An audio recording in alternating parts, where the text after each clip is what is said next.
జగన్‌ని తిట్టడం కోసమైతే ఉద్యోగాలు ఇస్తాం గానీ, మాదంటూ మేము ఉద్యోగాలు ఇవ్వాలన్న ఆలోచన లేదా? జగన్ అధికారంలోకి వచ్చాక ఖచ్చితంగా 1,50,000 ఉద్యోగాలు ఇచ్చాడు. సచివాలయ ఉద్యోగాలు. పర్మనెంట్ ఉద్యోగాలు. అప్పట్లో అవి ఆఫ్టర్ ఆల్ ఇదన్నారు. పర్మనెంట్ ఉద్యోగాలు పర్మనెంట్ చేసిపోయాడు అతను. ఈవెన్ డాక్టర్లు, నర్సులు, స్టాఫ్ బోలెడు అంతమందిని నియమించాడు. ఒక 50,000. 2,00,000 ఉద్యోగాలు పర్మనెంట్ ఉద్యోగాలు ఇచ్చాడు అతను.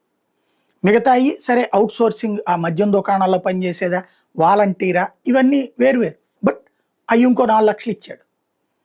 సరే అయి పక్కన పెట్టినా ఈ 2,00,000 అయితే ఫిక్స్డ్ కదా. చివరిలో జగన్ చేసిన ఏకైకత ఫ్రమ్ ద బిగినింగ్ టీచర్ల నియామకాలు, పోలీస్ నియామకాలు చేయకపోవడం. గ్రామీణ ప్రాంత నిరుద్యోగులు ఎక్కువగా ప్రిపేర్ అయ్యేది ఆ రెండిటికే. నేను అనేక సార్లు ప్రశ్నించి కనీసం ఒక 100 వీడియోలు చేస్తుంటా.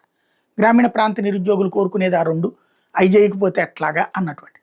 జగన్ పట్టించుకోవాలి. చివరిలో కాస్త కళ్ళు తెరిచి బిగిన్ చేసేటప్పటికి దాంట్లో కోర్టు కేసులైన ఆగిపోయింది. తను రిక్రూట్మెంట్ చేయలేకపోయాడు.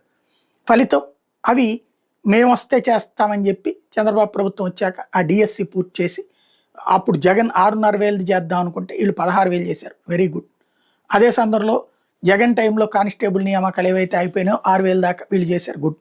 జగన్ ఆపినవి వీళ్ళు చేశారు. కానీ వీళ్ళు వచ్చాక గ్రూప్ 2 ఎగ్జామ్స్కి ఈ ఎగ్జామ్స్ అయిపోయినాయి, రాసేయడం కూడా అయిపోయింది. రిజల్ట్ ఎవరు, ఇంటర్వ్యూలు పెట్టరు. 2 ఏళ్ళు అయిపోతుంది. 19 నెలలు అయిపోయింది కదా. ఇంకేంటి? ఇది ఎక్కడ దౌర్భాగ్యం? మీ ముద్ర వేసుకోరేక బాబు వస్తే జాబు రాదు అనేటటువంటి నమ్మకం తెప్పిద్దాం అనుకుంటున్నారా?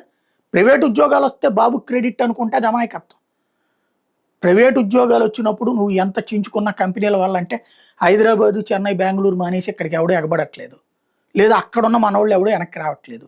కాబట్టి ఇక్కడేదో మేము జాబులు ఇప్పించాం, లేదా అక్కడ ఉద్యోగం వస్తే కూడా నా వల్లే అని చెప్పుకుంటే మనం ఇంట్లో కూర్చుని అద్దం ఎదురుగుండా కూర్చుని మనం చప్పట్లు కొట్టుకున్నట్టు ఉంటుంది. ప్రభుత్వ ఉద్యోగాలు మన క్రెడిట్ అవుతుంది. ఎందుకు ఆపుతున్నారు? ఆంధ్రజ్యోతి కూడా రాసింది కదా నిన్న.